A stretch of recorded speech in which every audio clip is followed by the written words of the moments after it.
Parole de Dieu. Voilà. Et j'aimerais avec vous faire une lecture dans l'évangile de Jean. Évangile de Jean, chapitre 5.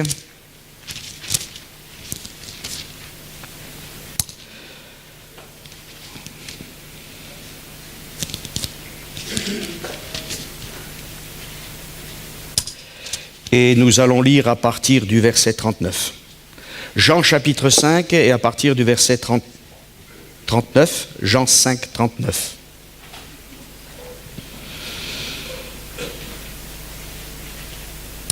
Voici ce que Jésus va dire à ses auditeurs, à ses contemporains, aux siens, c'est-à-dire à sa nation. Vous sondez les Écritures, parce que vous pensez avoir en elles la vie éternelle. Ce sont elles qui rendent témoignage de moi, et vous ne voulez pas venir à moi pour avoir la vie. Je ne tire pas ma gloire des hommes, mais je sais que vous n'avez point en vous l'amour de Dieu. Je suis venu au nom de mon Père, et vous ne me recevez pas. Si un autre vient en son propre nom, vous le recevrez. Comment pouvez-vous croire, vous qui tirez votre gloire les uns des autres et qui ne cherchez point la gloire qui vient de Dieu seul? Ne pensez pas que moi je vous accuserai devant le Père. Celui qui vous accuse, c'est Moïse, en qui vous avez mis votre espérance. Car si vous croyez Moïse, vous croiriez aussi parce qu'il a écrit à mon sujet. Mais si vous ne croyez pas à ses écrits, comment croirez-vous à mes paroles? Amen. Jésus, bien sûr, va ici, valider l'autorité des Écritures, mais ce n'est pas sur ce sujet que j'aimerais parler ce matin. J'aimerais relever ce verset 43 où Jésus dit « Je suis venu au nom de mon Père et vous ne me recevez pas. Si un autre vient en son propre nom, vous le recevrez. » Une constatation terrible. Jésus est en train de dire, c'est prophétique, que la nation juive va le rejeter. Nous savons aussi qu'il n'y a pas que la nation juive, puisque à son procès, il y a Hérode le Galiléen, il y a Pilate le Romain, et nous savons que le monde ne l'a pas reçu. Et ce matin, j'aimerais vous parler de recevoir Jésus. Recevoir le Seigneur, le recevoir pour toujours, en tout temps et en toutes circonstances. Non pas simplement le recevoir comme un invité temporaire qui viendrait et que nous metterions, excusez-moi, gentiment et poliment à la porte après avoir eu quelques grâces ou quelques bénédictions de sa part, mais vraiment le recevoir. Alors pourquoi ce texte ce matin? Parce que bien évidemment dans le monde religieux, dans ce qu'on appelle la chrétienté, eh bien aujourd'hui il y a la fête des rameaux. Il y a cette fête qui est d'origine biblique, mais qui est devenue, tout à fait religieuse, sans l'Esprit de Dieu, et qui est même entachée malheureusement de superstition. En venant ici, j'ai vu une personne qui avait à la main un rameau, et nous ne sommes pas là pour juger les personnes, mais pour juger les doctrines. Et elle était là avec un rameau, peut-être avait-elle déjà fait la démarche pour que ce rameau soit béni, comme si nous avions besoin de bénir un rameau qui, peut-être encore vert, deviendra sec demain et qui n'apportera rien de bon, à la personne qui le possède. Nous ne voulons pas un rameau qui, peut-être vert encore aujourd'hui, va sécher demain, mais nous voulons celui qui demeure le bois vert. Amen. Vous savez que Jésus a dit, si l'on fait cela au bois vert, qu'adviendra-t-il du bois sec? Et le bois sec, c'est nous. Mais heureusement, il y a un bois vert. Alléluia. Et c'est de lui que nous avons la vie, le Fils de Dieu. Amen. Et bien évidemment, il nous faut recevoir Jésus. Alléluia, avec sa dignité, avec sa gloire, avec sa grandeur. Jésus est au milieu de nous par son Esprit Saint. Alléluia. Et Jésus veut que nous soyons dans notre cœur. Alors vous savez, il y a eu à un moment donné à Jérusalem une fête extraordinaire. Alléluia. Parce que enfin, le prophète de Galilée arrivait, on va dire, d'une manière officieuse, n'arrivait pas simplement discrètement. Vous savez que souvent Jésus est venu à Jérusalem en se cachant, non pas en se cachant au sens qu'il ait eu peur de quoi que ce soit, mais d'une manière très discrète, n'a pas élevé la voix dans les rues, le prophète le dira, il ne criera pas. Non, il est venu simplement, il est venu pour guérir quelques malades. Il viendra à la piscine de Bethesda, guérira ce malade, et il est venu à Jérusalem. Mais voilà qu'il achève maintenant son temps de ministère terrestre, et dans quelque temps, il va donner sa vie. Alléluia. Il est l'agneau de Dieu qui ôte le péché du monde, et dans quelques jours, il va donner sa vie en sacrifice afin que tous ceux qui croient en son nom reçoivent le pardon de leurs péchés et la vie éternelle. Et avant de donner sa vie, eh bien, il va rentrer comme un roi de paix. Alléluia. Et c'est pour cela qu'il ne vient pas sur un cheval, il ne vient pas sur un char, il ne vient pas pour juger, il ne vient pas pour condamner, il viendra plus tard comme cela, mais il vient comme le roi de paix. Alléluia. Et il viendra sur un ânon, le petit d'une ânesse. L'animal représente la paix, ce qui est pacifique, ce qui est doux. Et il viendra, et là, il va y avoir une manifestation populaire formidable, parce que, évidemment, les gens se disent, voilà, c'est Jésus, le prophète de Galilée, béni soit celui qui vient au nom du Seigneur. C'est beau ça, hein? Non? Eh oui, béni soit celui qui vient au nom du Seigneur. Lorsque nous sommes dans une réunion, nous devrions toujours réaliser que le Seigneur est là. Eh oui. Il est là, et parfois, et souvent, et nous ne sommes pas là pour nous juger les uns les autres, mais quand même pour nous ramener à la réflexion juste, nous oublions qu'il est là. Nous oublions qu'il est là. Nous oublions qu'il est le sujet le plus important, bien qu'il ne soit pas sujet. C'est nous qui sommes des sujets. Et lui, il est le roi. Il est là par son Esprit Saint. Et nous devrions être davantage sensibles et dire qu'est-ce qui va se passer à cette réunion. Oh, pas forcément quelque chose de visible, mais s'il y avait quelqu'un qui soit guéri dans son âme, s'il y avait quelqu'un qui soit béni dans son corps, alléluia. Et ça, c'est des choses qui arrivent lorsque le Fils de Dieu est là. Mais vous savez que nous recherchons les dons, nous recherchons les bénédictions, et ces bénédictions et ces dons nous ont été promis par Jésus lui-même. Mais vous savez aussi, et c'est là ma réflexion ce matin, c'est que de la façon dont nous accueillons, nous aurons les dons, nous ne les aurons pas. De la façon dont nous faisons la réception de Jésus, nous obtiendrons des promesses, ou peut-être nous ne les obtiendrons pas. Il ne s'agit pas simplement de dire, voilà, nous faisons une réunion évangélique, donc Jésus, tu dois être au milieu de nous. Mais il s'agit de se dire, oui Seigneur, nous voulons que tu viennes au milieu de nous. Quand Jésus dit, là où 2 ou 3 sont rassemblés en mon nom, je suis au milieu d'eux, c'est vraiment quand la réunion a eu lieu en son nom. Et non pas au nom d'un mouvement, aussi glorieux soit-il dans son passé et même dans son présent. Non pas au nom d'une dénomination, encore moins, alors là, au nom d'un homme, mais au nom de Jésus. Une vraie réunion de Pentecôte, c'est une réunion où l'Esprit de Jésus est reçu. Et nous devons recevoir le Christ. Alors, nous ne devons pas juger la foule qui s'est retirée ensuite au moment du procès de Jésus. Cette foule ne comprend pas. Il ne faut pas oublier que cette foule qui a acclamé Jésus quelques jours avant sa crucifixion, elle est là dans la joie, elle est là vraiment dans l'exaltation, et nous ne pouvons pas douter de la sincérité de ces gens-là. Trop souvent, nous jugeons un peu même les événements des évangiles en disant « Ah, c'était des faibles », peut-être même certains iront jusqu'à dire « c'était des hypocrites ». Bref, c'est peut-être un peu facile de dire toutes ces choses. Non, je ne crois pas que ces événements devaient arriver. Mais ces événements qui sont arrivés doivent nous amener à tirer leçon et dire si ces hommes ces femmes qui étaient là ont acclamé Jésus, ils ne comprenaient pas tout.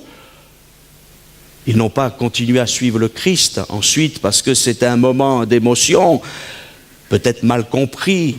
Ils n'avaient pas encore réalisé toutes les prophéties. À combien plus forte raison, nous qui connaissons les prophéties, nous devons recevoir Christ, mais continuer à le recevoir.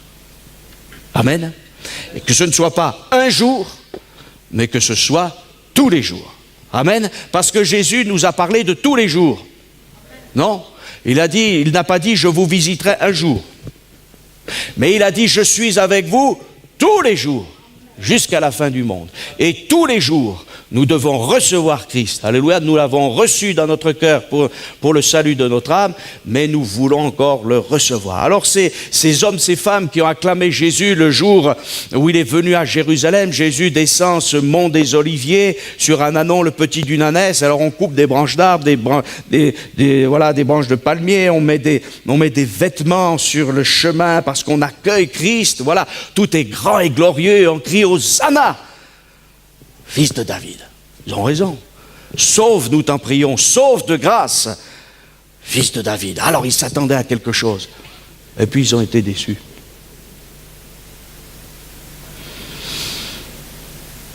Ce n'est pas à nous à faire le plan de Dieu, le planning de Dieu. C'est ça qui est difficile, hein? Combien de fois nous aimerions dire au Seigneur, tu vas faire ceci, tu vas faire cela. Et même parfois, à juste titre, nous désirons un réveil. Mais avant le réveil, il y a peut-être des choses à faire, il y a peut-être des choses à vivre. Alléluia. Nous aimerions que le monde soit touché. Amen. Mais est-ce que Dieu n'a pas aussi un programme dans l'Église, dans ton cœur, mon frère, ma sœur? Non pas un programme de condamnation, mais un programme pour être propulsé. Amen.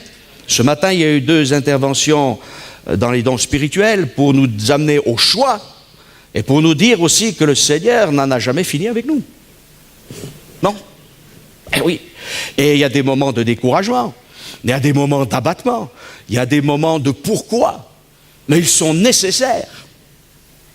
Ils sont même indispensables, afin que nous ne puissions pas, dans notre vie, eh bien, en quelque sorte, excusez-moi l'expression, avoir la tête dans le guidon, et ne pas réaliser que le plus important,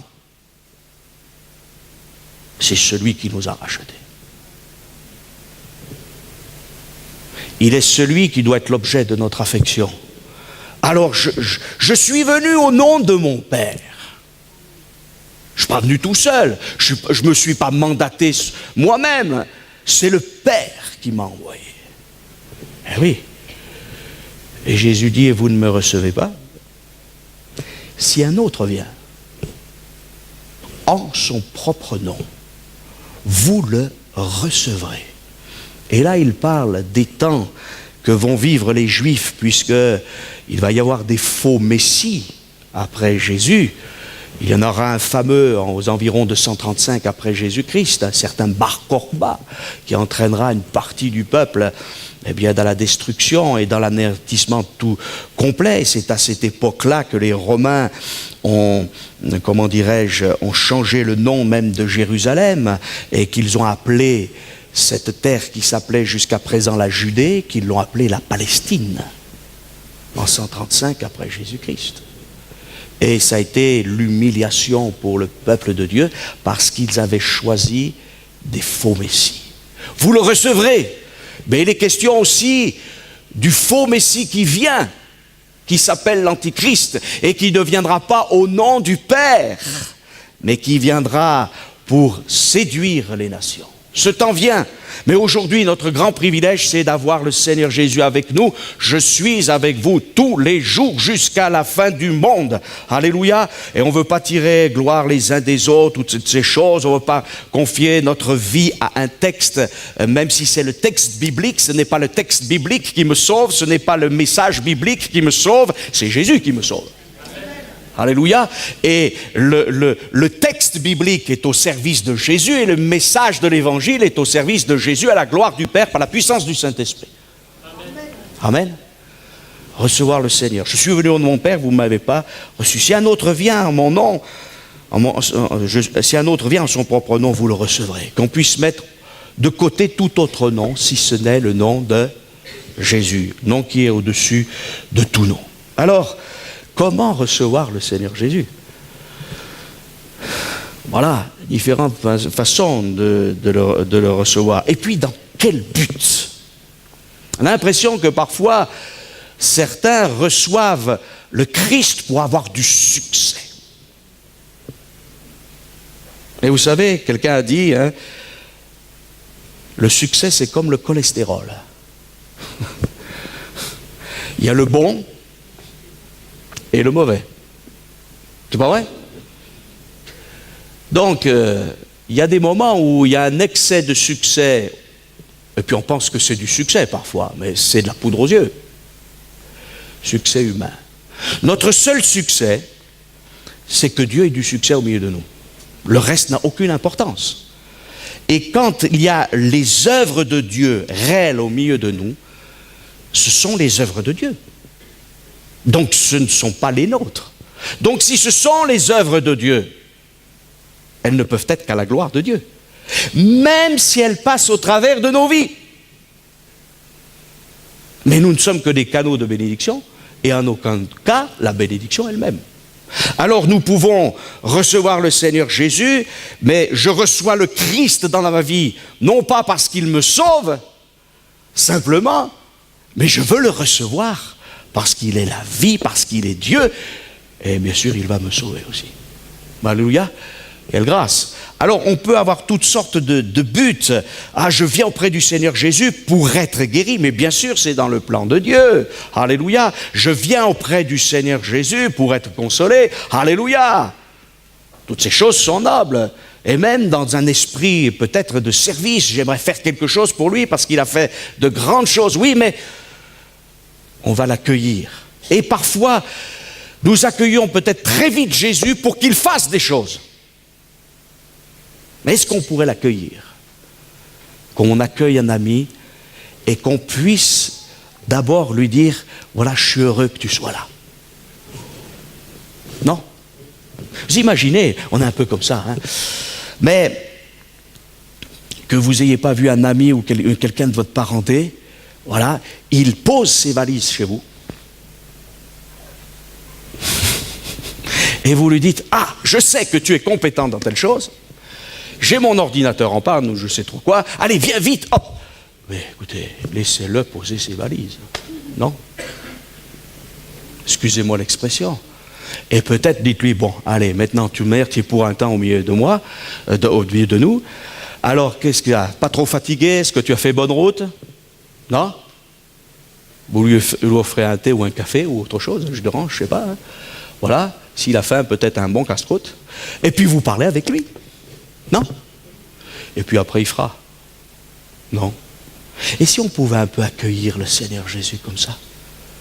Mais nous savons qu'il veut faire. Alléluia! Et il fera. Parce qu'il a toujours fait. Et il ne va pas manquer, lui, à sa mission. Mais nous, comment le recevons-nous? On peut le recevoir comme Simon le pharisien. Vous le savez, il l'a reçu parce qu'il fallait recevoir. C'était pharisaïquement correct de le recevoir. Comprenez? Il fallait le recevoir parce que quand même, on entendait parler de lui. Alors quand même, nous, si nous, le parti religieux des pharisiens, on ne reçoit pas au moins Jésus, même si c'est pour ensuite dire toutes sortes de mal sur lui, entre parenthèses, mais il faut le recevoir parce que c'est dans l'esprit du temps. Bon, il faut dialoguer. C'est comme ça qu'on fait aujourd'hui. Hein? Le dialogue, non pas interreligieux, mais presque. Interparti religieux. Voilà. Alors on le reçoit, mais Jésus lui dira, quand je suis venu, tu as eu tout faux. Tu ne m'as pas reçu comme un ami. Voilà. Tu n'as pas lavé mes pieds. Oh, bah non, quand même. Tu n'as pas mis d'huile sur ma tête. Rien. Par contre, la pécheresse, là, elle pleure. C'est vrai qu'elle me reçoit à sa manière. C'est peut-être pas très orthodoxe, mais le cœur y est. Eh oui. Et plus tard, une autre femme, qui n'est pas cette femme pécheresse, mais qui est Marie de Béthanie, elle va faire une folie. Elle fait une folie. 1 an à peu près de salaire, aux yeux de Judas gaspillé en quelques minutes. mais elle reçoit Jésus parce qu'elle a réalisé qui il était. Et la Bible nous dit que Jésus le dira, qu'on dira à propos d'elle ce qu'elle a fait dans le monde entier. Et la preuve en est, c'est qu'on en parle aujourd'hui. Et des milliers de prédicateurs et de témoins ont parlé de cela. Alors, il l'a reçu.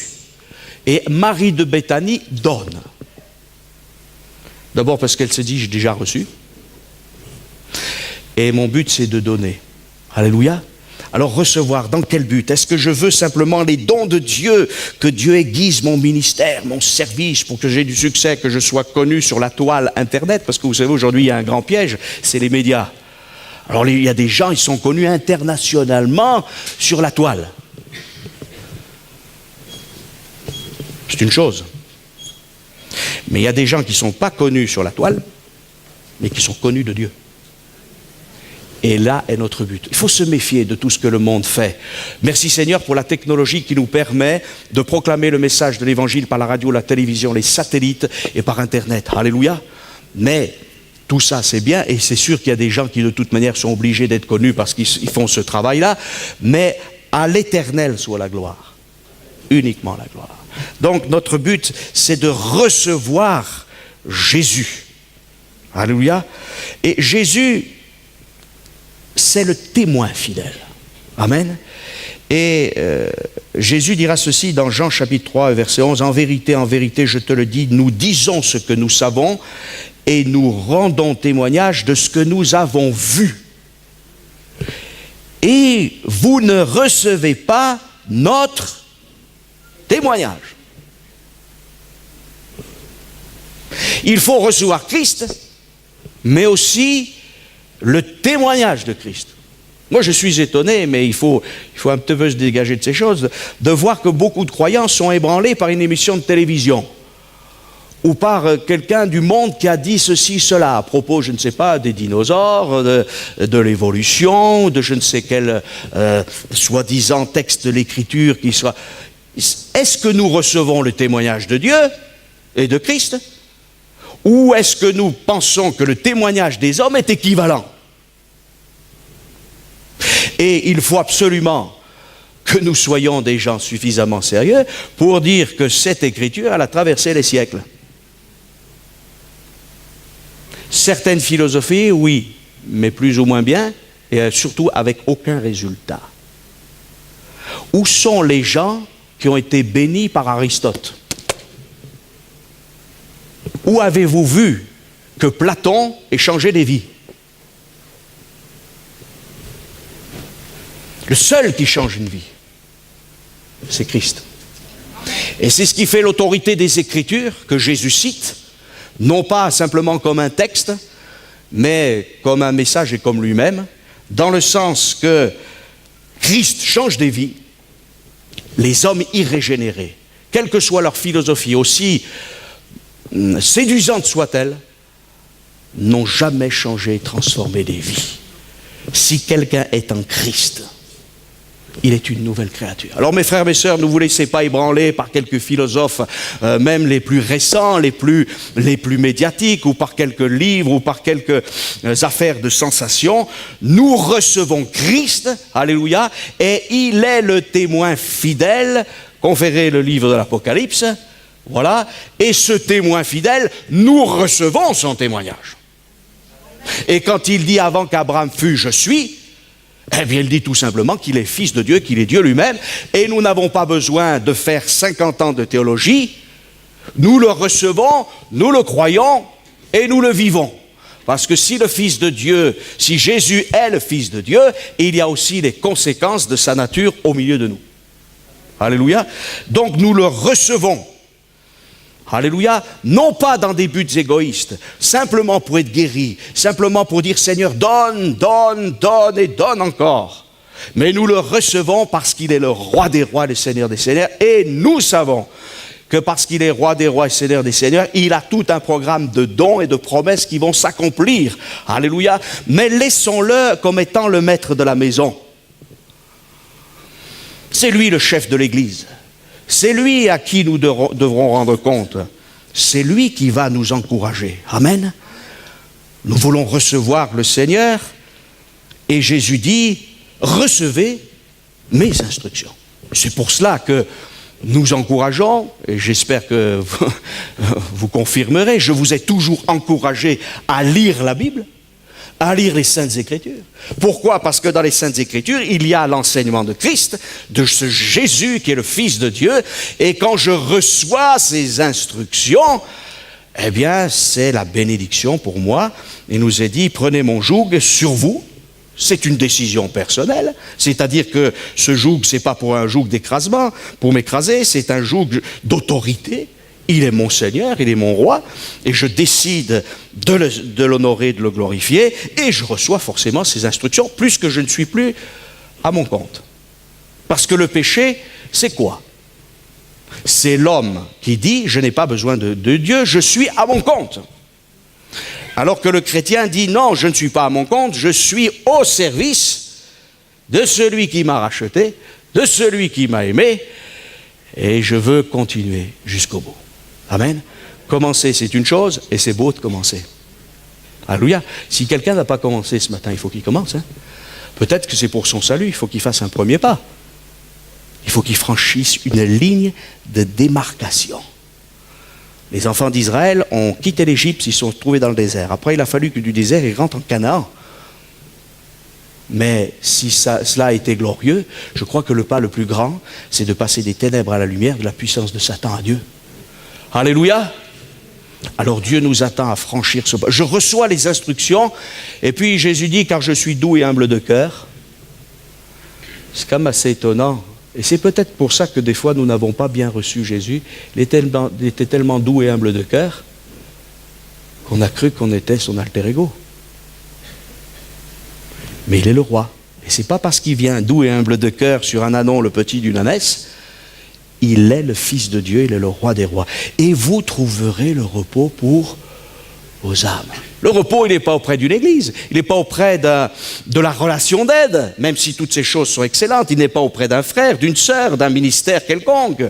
Le repos, il est en mon Dieu. Alléluia. Et quand nous nous rassemblons autour de la personne bénie de Jésus-Christ. Alléluia.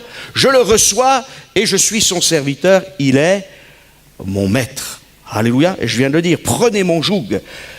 Comment Pierre et Paul ont-ils pu servir Christ? Je parle bien sûr après leur vie changée, transformée. Paul était un persécuteur. Pierre était quelqu'un qui avait besoin d'être affermi. Et les uns les autres, nous avons notre mentalité parfois de persécuteurs ou de gens qui sont mal affermis. Et on est des hommes. Mais le Seigneur vient. Et que ce soit pour l'un ou pour l'autre ou pour d'autres encore, que ce soit Jacques, que ce soit Jean, que ce soit les Thomas, que ce soit Barnabas, Timothée, Apollos, Dieu a été avec eux en la personne de Jésus-Christ. Alors comment le servons-nous? Paul dira ceci, car Christ est ma vie. Il ne dit pas Christ est une partie de ma vie. J'ai une vie à l'église. J'ai une vie au boulot, excusez-moi l'expression. J'ai une vie avec mes loisirs. Le Seigneur est avec nous quand nous nous rassemblons ici, dans ton bureau, dans ton atelier, dans ton jardin, partout. Jésus est avec nous en famille et nous ne devons pas l'oublier, même si les moments sont différents. Même si peut-être nous n'en avons pas toujours conscience, parce qu'on ne peut pas toujours avoir l'intellect, je dirais, en connexion avec les choses de Dieu, mais Dieu est avec nous. Comment recevons-nous le Seigneur? Comment le reçois-tu le matin? Comment le reçois-tu l'après-midi? Peut-être même des fois, dans les situations difficiles, on en veut à Dieu, non? Et on discute avec Dieu. Remarquez que ce qui est assez formidable, c'est que Dieu est un Dieu tellement bon qu'il permet que nous discutions parfois. Les prophètes parfois, et même les autres, disent Seigneur, Jérémie dira pourquoi tu m'as séduit? Job est dans une situation tellement difficile qu'il parle au Seigneur, il ne sait plus toujours ce qu'il dit, mais Dieu lui répond. Amen. Nous savons, constatation est faite que ces hommes de Dieu ou ces femmes de Dieu ont fini par dire oui, mais Seigneur, c'est toujours toi qui as raison. Et Seigneur, je veux te recevoir différemment. Amen. Alors Seigneur, je t'ouvre la porte, j'ai un jour ouvert la porte, mais c'est toi qui décides. C'est toi qui prends les clés de ma vie. C'est toi qui prends, excusez-moi, le bureau principal de la maison. C'est toi qui es le chef. C'est toi qui donnes les ordres. Amen. Mais ces ordres, ils sont bons. Alléluia. Autrefois, nous avions toutes sortes de, comment dirais-je, peut-être de pensées, de plans, et notre vie a été bouleversée par les plans du Fils de Dieu. Amen. Je crois que notre désir, c'est que le monde change. Ou du moins que des individus qui sont dans le monde soient transformés par la puissance de Dieu, ce qui est plus exact. Et nous aimerions tellement peut-être que le Seigneur nous donne de l'autorité, non? Eh oui. Mais vous savez que si nous voulons avoir beaucoup d'autorité, et ça va être peut-être paradoxal ce que je vous dis, il faut redoubler d'obéissance. L'autorité, la vraie, qui est différente de l'autoritarisme, elle se nourrit de l'obéissance. Et il y avait un païen qui l'avait bien compris. C'est le centenier. Dire à Jésus, écoute, vous voyez, il n'ose pas recevoir le Seigneur Jésus chez lui parce qu'il se sent misérable. Et il dit à Jésus, écoute, dis un ordre, dis un mot. Parce que moi, je suis à la fois celui qui donne des ordres, et aussi celui qui en reçoit. Le centenier n'était pas en haut de la hiérarchie romaine, mais il n'était pas non plus en bas. Ce n'était pas un simple légionnaire. C'était la cheville ouvrière de la Légion. Et le légionnaire, le centenier recevait instruction de ses supérieurs, mais lui, il donnait des ordres à ceux qui étaient ses subalternes. Et je crois qu'il y a des moments où on aimerait que les vies soient transformées. C'est pas vrai? Et pour que ces vies soient transformées, il faut que celui qui est en haut ait autorité pleine et entière sur nous. Que nous puissions dire, Seigneur, je veux t'obéir. Je prends mon joug sur moi. Je reçois tes instructions. Et tes instructions, c'est pas de l'à peu près. C'est pas, j'ai reçu instructions, mais je peux peut-être modifier les instructions. Non, c'est pas possible. Parce que nous savons que si nous altérons le message de Dieu, si nous altérons les commandements de Dieu, ça ne va pas marcher. Donc il faut prendre cela à 100% et obéir à 100%. Et le Saint-Esprit est là pour nous secourir. Alléluia, pour nous aider, pour nous encourager, pour nous dynamiser, parce que c'est le mot qui est utilisé dans la langue originale. Amen. Et je reçois, plus j'obéis à Dieu, plus j'aurai autorité. Et c'est pour cela que la sainteté est importante. C'est pour cela que la doctrine est importante. C'est pour cela que tout ce que Dieu nous a donné dans sa parole est important. Je ne veux pas faire ce matin la panoplie de toutes les exigences de Dieu, mais lorsque je me plie aux exigences de Dieu, alors je vais avoir autorité. Et ma prière va être changée. Alléluia. Parce que celui qui se soumet, Dieu lui soumettra les choses. Mais celui qui est un insoumis ne pourra rien soumettre. Amen. C'est une très grande leçon pour nous. Et c'est certainement une leçon difficile, parce que la chair a tendance à toujours vouloir s'élever, mais nous connaissons ce que disent les Saintes Écritures, celui qui s'élève sera abaissé, mais celui qui s'abaisse sera élevé. Non pas forcément qu'il sera élevé dans le sens qu'on va dire, oh là, vous avez vu maintenant comme il est grand, non, mais il sera élevé dans sa fonction. Point n'est besoin qu'on sache tout ce que nous faisons. Qu'importe, pourvu que le maître, le roi des rois, enregistre en disant « c'est bien, bon et fidèle serviteur, entre dans la joie de ton maître ». Que les gens nous acclament, c'est une chose, mais vous savez qu'il faut toujours se méfier qu'un autre te loue et dans ta bouche, c'est une chose, mais je crois que les plus grandes louanges, nous les attendons, je l'espère, du Seigneur. Amen. Alors, il y a aussi comment recevons-nous le Seigneur, mais aussi est-ce que nous attendons son retour? oui, nous voulons le recevoir, non pas comme l'humble pécheur, l'humble charpentier de Galilée, mais comme le roi des seigneurs, et il vient bientôt. Et si nous le recevons en tant que sauveur, Seigneur, comme il a agi dans les évangiles, nous attendons encore quelque chose de plus grand, qui cette fois-ci sera manifesté d'une manière visible. C'est son retour pour venir chercher son Église et aussi pour les autres manifestations de sa gloire. Alors, la Bible nous dit que les Thessaloniciens avaient entendu le message de l'Évangile. Et qu'est-ce qu'ils avaient fait? Ils s'étaient détournés des idoles, alléluia, convertis à Dieu, mais pas à autre chose, pas convertis à je ne sais pas, une organisation ou à un homme, non, convertis à Dieu, alléluia. Ils servaient Dieu et ils attendaient du ciel le Seigneur. Amen. Et là aussi, si Jésus est reçu comme il est digne d'être reçu, il va nous rappeler le programme qui est le sien. Alléluia. Eh oui.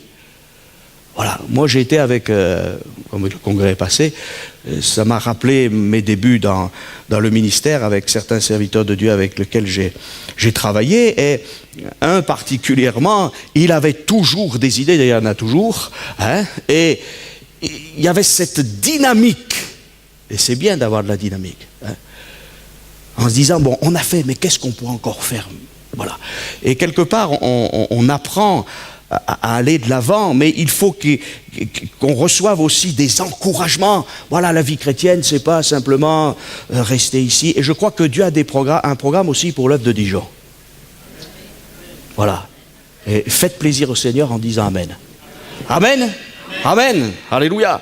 Oui, Dieu a un programme. Et ce programme, mon frère, ma soeur, il va passer par toi, si tu le désires, parce que Dieu ne nous force pas. Mais il y a encore un programme.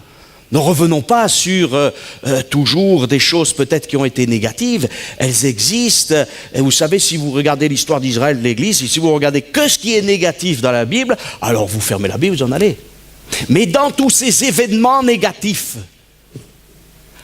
et ils sont fort nombreux, et il y a quelqu'un qui est le maître des temps et des circonstances, qui est le maître de l'histoire, et qui a permis parfois même, je vais vous dire, des échecs à son peuple, pour que son peuple aille plus loin. C'est des échecs à des serviteurs de Dieu pour qu'ils aillent plus loin. Élie est parti, il a foncé, Dieu savait, il a dit ça va, continue, vas-y, c'est super. Le feu du ciel, j'accepte qu'il tombe sur le mont Carmel. Mais Dieu savait que quelque temps plus tard, il serait découragé. Et vous croyez qu'il a abandonné son serviteur? Pas du tout. Mais qu'est-ce que vous voulez? Il fallait qu'il passe par là. Voilà. Et comme disait quelqu'un, Dieu écrit droit avec des lignes courbes. Mais il faut que nous courbions devant sa face et que nous puissions dire, Seigneur, j'ai vraiment besoin de toi. Je veux te servir. Alors, avant de te demander plein de choses, je veux d'abord dire, Seigneur, sois le bienvenu dans ma vie. Alléluia. Et ça, c'est peut-être une vraie louange. Alléluia, elle ne sera peut-être pas faite, et pourtant c'est bien des fois de le faire avec les instruments. Elle ne sera peut-être même pas faite avec les vibrations de notre corde vocale. Mais elle sera réellement faite avec notre cœur. Alléluia. Et l'Écriture nous dit aussi, je vais terminer par ça, parce que c'est important, mon frère, ma soeur, pour que tu puisses dire, Dieu a encore un programme avec moi. Alléluia. Seigneur, je veux te recevoir. Il y a des dons que Dieu veut te confier. Alléluia. Il y a des promesses qui vont s'accomplir dans ta vie, mais ne va pas ni trop vite, ni trop lentement. Reçois le Seigneur Jésus. Alléluia. Et Jésus, avant d'aller plus loin, il va passer le relais à l'Église. Il nous a dit qu'il va rassembler ses disciples. Il va même venir chez eux alors que les portes sont fermées. On en a parlé dimanche dernier. Hein? Et qu'est-ce qu'il va dire? Il va dire, recevez le Saint-Esprit. Amen. Mes frères et sœurs, il nous faut recevoir Christ. Et ça sera peut-être le sujet d'une autre méditation. Mais si tu veux que Christ soit honoré, si tu veux que Christ puisse vraiment agir dans ta vie, Si l'Église de Dijon ou de la Côte d'Or veut que Christ soit honoré, que vraiment nous puissions vivre l'Évangile peut-être comme jamais nous l'avons vécu, mais jamais comme nous l'avons vécu, peut-être même qu'aucun au milieu de nous ne peut imaginer ce que Dieu peut faire, eh bien il faut aussi que nous recevions le Saint-Esprit. Alors, bien évidemment, le Saint-Esprit est venu, Jésus est venu au nom de son Père. Et le Saint-Esprit nous a été envoyé par Christ.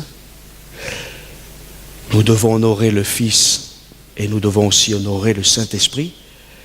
Et peut-être qu'il ne faut pas s'arrêter simplement à la réception de Christ dans ma vie pour le salut, mais aller jusqu'au bout du programme de Christ. Peut-être avons-nous attristé Dieu et le Saint-Esprit lui-même pour avoir dit « Oh, maintenant je suis baptisé d'eau, je m'arrête là, j'ai mon salut. » Non, Dieu a un programme plus grand. Alléluia. Alors recevons et honorons Dieu dans nos vies. Amen. Je pense que ça peut faire aussi le sujet de votre propre réflexion en lisant la Bible et aussi en vous tenant devant Dieu dans la prière. Amen. Vous savez, il y en a des milliers de prédications. J'ai prêché des milliers de prédications. Et des milliers de pasteurs ont prêché des milliers de prédications. Et nous avons besoin, nous tous les enfants de Dieu, moi y compris, besoin peut-être non pas de dire tiens, il y a une prédication qui est terminée. C'est fait. Mais peut-être de réfléchir aussi sur ce qui nous a été dit. Et que ce ne soit pas simplement, excusez-moi, du fast-food, mais qu'on puisse vraiment digérer et assimiler et surtout mettre en pratique ce que Dieu nous demande de mettre en pratique. On va se lever, on va rendre grâce à notre Dieu. Alléluia. On va demander au Seigneur sa grâce. Alléluia. Voilà.